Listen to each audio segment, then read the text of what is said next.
Vamos lá, galera! Aula 5, bloco 2. Vamos fechar então aqui as provas no processo de trabalho para já entrar com uma nova temática. Muito bem. Ainda falando das provas no processo de trabalho, a gente está falando da prova pericial.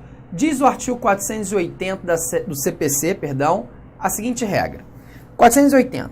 O juiz determinará de ofício ou requerimento da parte a realização de uma nova perícia. Opa, meu amarelinho. Então aqui, pode ser que o juiz a requerimento ou de ofício realize uma nova perícia, quando a matéria não estiver suficientemente esclarecida. Então, se não foi totalmente esclarecido para o juiz, né, ou até a parte, de repente, observando isso, a parte pode requerer uma nova perícia ou o próprio juiz de ofício. Não esquece do princípio do inquisitivo e do inquisitório, né? Eu aplicando essa regra para o processo de trabalho, nada mais é do que o juiz dirigindo o processo, óbvio. Parágrafo 3º.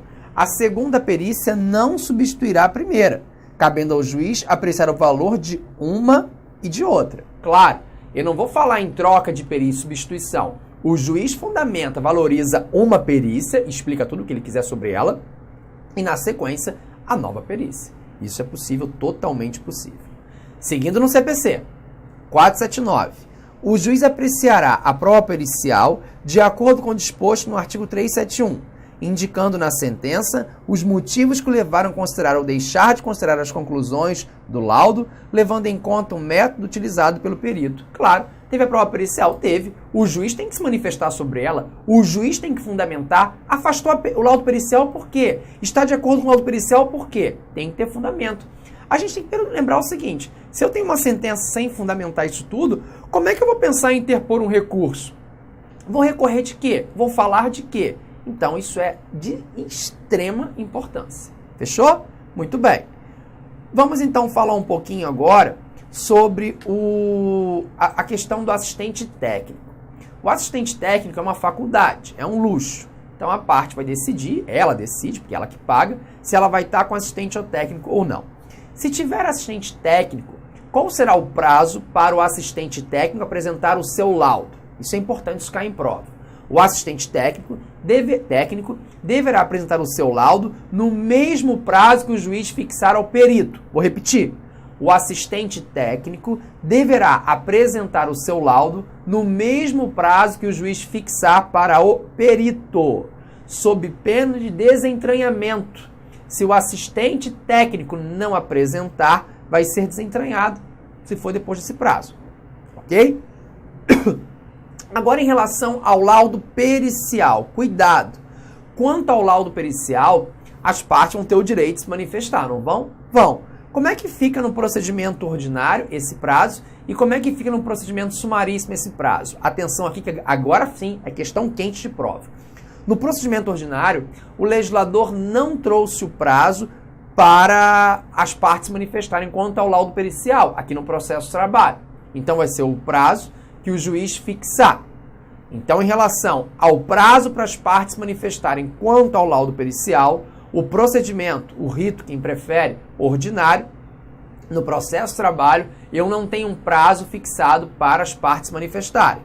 Agora, no procedimento sumaríssimo, as partes vão se manifestar quanto ao laudo pericial no prazo comum ou sucessivo. É a pegadinha de prova.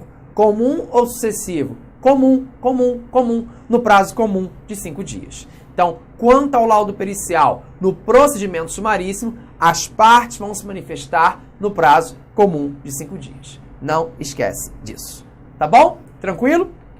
Maravilha. Agora, vale, né, ressaltar, lembrar que o artigo 477, parágrafo 1º da CLT fala assim, do CPC, fala assim: as partes serão intimadas para querendo manifestar sobre o laudo do perito, do juízo, no prazo comum de 15 dias, podendo o assistente técnico de cada uma das partes, em igual prazo, apresentar o respectivo parecer. Então, para o CPC agora, nós temos aí o prazo de 15 dias.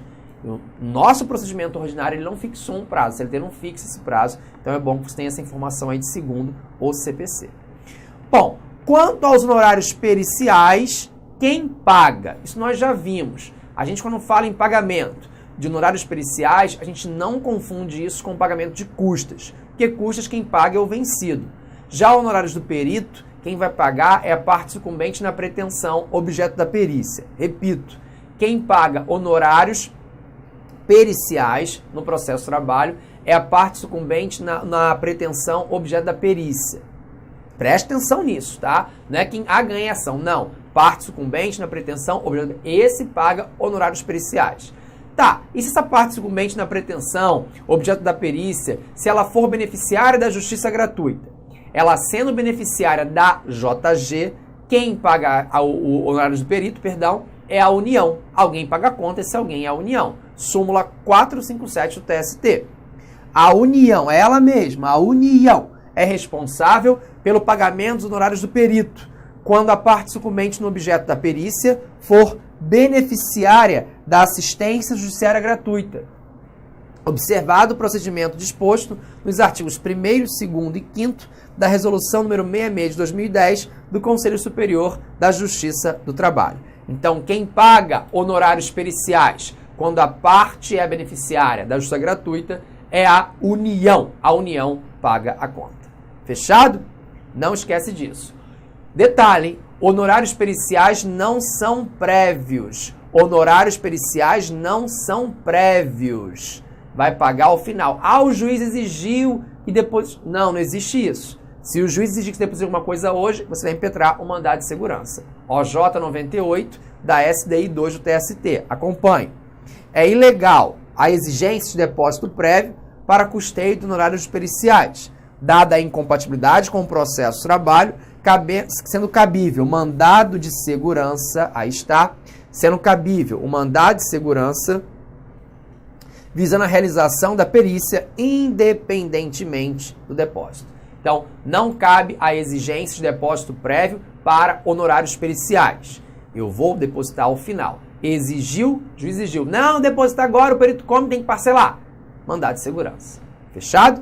Não esquece. Quanto ao assistente técnico é um luxo, é uma faculdade. Você que está acompanhado de um assistente técnico. Neste caso, essa conta é sua. Se você quer ter um assistente técnico, quem vai pagar honorários do assistente é você. Mesmo que você vença o objeto da perícia. Súmula 341 do TST. A indicação do perito assistente é faculdade da parte, a qual deve responder pelos respectivos honorários, ainda que vencedora, no objeto da perícia. Mesmo que você vença o objeto da perícia, não importa, você paga a conta. Fechado? Muito bem. Nosso último tipo de prova aqui no processo de trabalho é a inspeção judicial. A CLT, ela não prevê a inspeção judicial. Não. Se ela não prevê, eu vou aplicar de forma subsidiária as regras previstas no processo civil compatíveis ao processo de trabalho. Quando eu falo em inspeção judicial, é o contato direto do juiz com a prova. Ela não é muito usual na prática, mas em prova você tem que saber. A inspeção judicial, ela pode acontecer a requerimento da parte ou de ofício pelo próprio juiz. Certa vez eu vi uma inspeção judicial de ofício, quando o juiz, vendo uma situação muito tensa naquela audiência no processo de trabalho, e ele observou que a empresa era muito perto, ele bateu na mesa e falou: desliguem os celulares, vamos lá agora, vamos na empresa. E chegando na empresa, ele constatou que, de fato, o reclamante estava mentindo claramente, né? Então, isso é uma inspeção judicial. Esse é o contato do juiz direto com a prova. Previsão no artigo 481 do CPC, que fala assim: o juiz, de ofício ou requerimento da parte,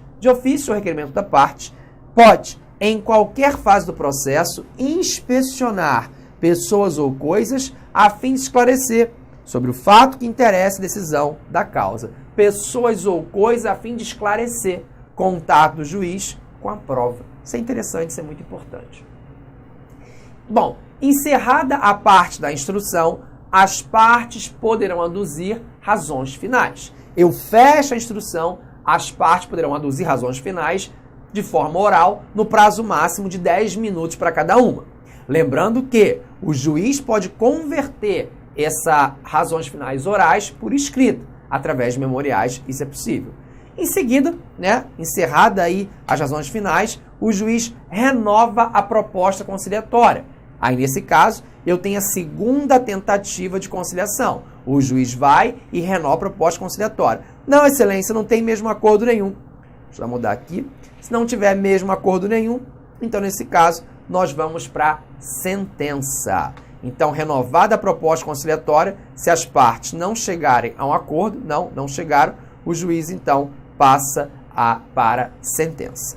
E é exatamente por isso que eu mudei aqui, dela que a gente vai começar a falar e você anotar aí no seu caderno. Vamos falar então agora da sentença, né? Aqui no processo do trabalho, tá bom? É o nosso ponto crucial agora. Falar de sentença é lembrar dos atos do juiz. Quais são os atos do juiz? Nós conversamos um pouquinho já sobre isso. Quais são os atos do juiz? Sentenças, decisões interlocutórias e despacho. Sentença é o que eu quero. Sentença é o que eu quero. Sentença é o provimento jurisdicional. Uma decisão interlocutória, ela tem cara de sentença, mas não é sentença. Uma interlocutória, ela resolve um incidente processual no curso do processo.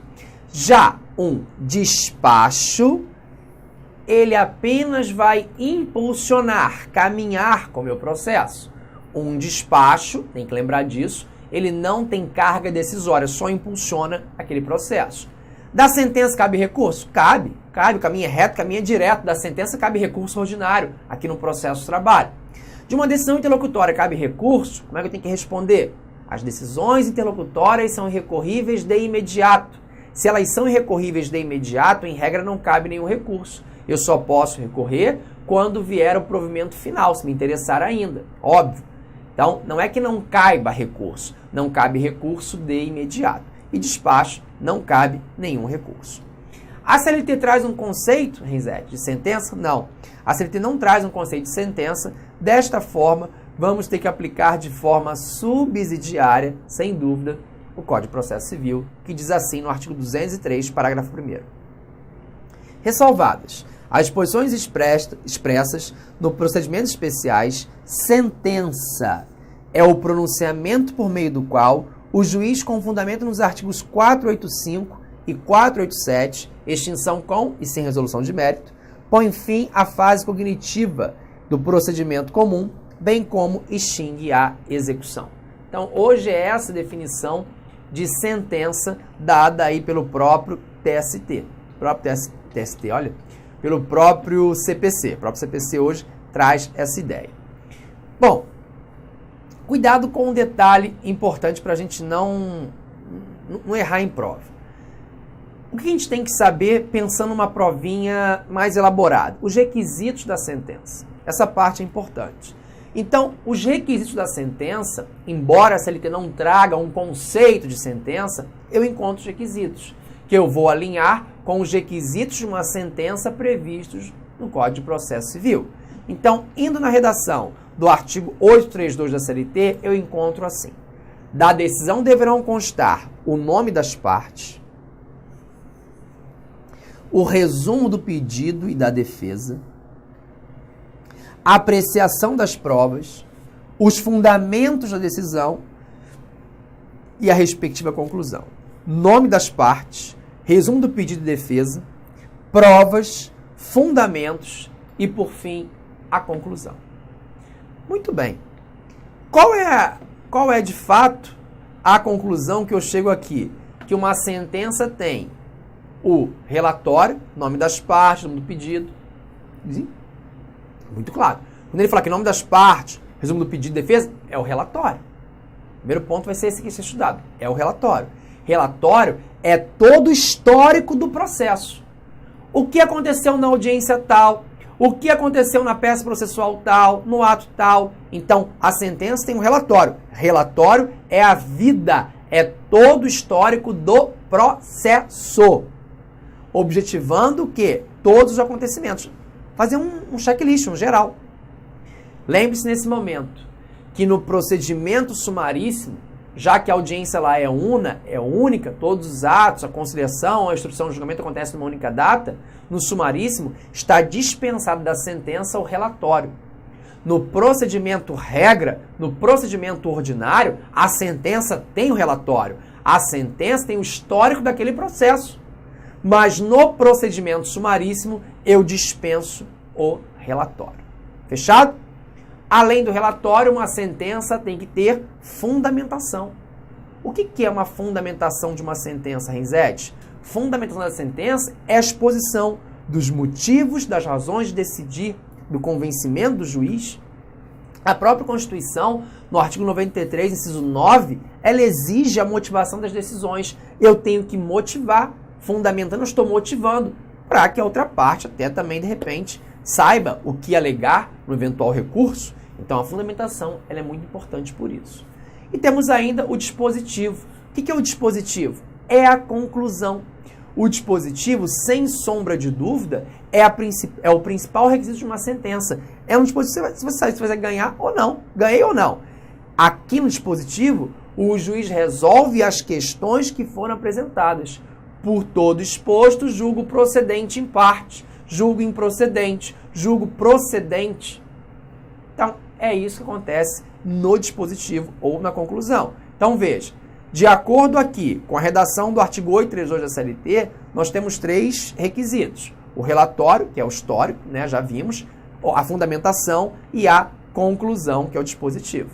Beleza? Então, isso de acordo aí com a CLT. Bom, além desses requisitos apresentados, os parágrafos do artigo 832, eles vão apresentar mais 3 requisitos. Então, veja. Relatório, fundamentação, dispositivo, que é a conclusão, 3 requisitos. Mas, além desses 3 requisitos do caput, do artigo 832, os parágrafos vão trazer mais 3 requisitos. Quais são? Deixa eu botar para você aqui. Prazo e condições para cumprimento da sentença. A natureza das parcelas. Natureza das parcelas? Sim. O que é a natureza salarial e o que é a natureza indenizatória? Isso vem também, isso tem que vir descrito. Bem como o valor das custas a serem pagas. Então, além de relatório, fundamentação e conclusão, eu tenho que ter prazos e condições para cumprimento da sentença, natureza das parcelas e o valor das custas a serem pagas. Então, eu tenho, na verdade, 6 requisitos. Posso dizer assim? Posso. Não está errado, não. A minha sentença tem 6 requisitos. 3 requisitos essenciais e 3 requisitos acessórios. Então, uma sentença com 6 requisitos, 3 essenciais e 3 acessórios. Ok? Bom, o artigo 833 da CLT diz que, existindo a decisão, evidentes erros ou enganos de escrita, de datilografia ou de cálculo, poderão os mesmos, antes da execução, ser corrigidos de ofício ou a requerimento dos interessados ou da Procuradoria da Justiça do Trabalho. Ele fala muito claro aqui em erros ou enganos de escrita, datilografia, de cálculo.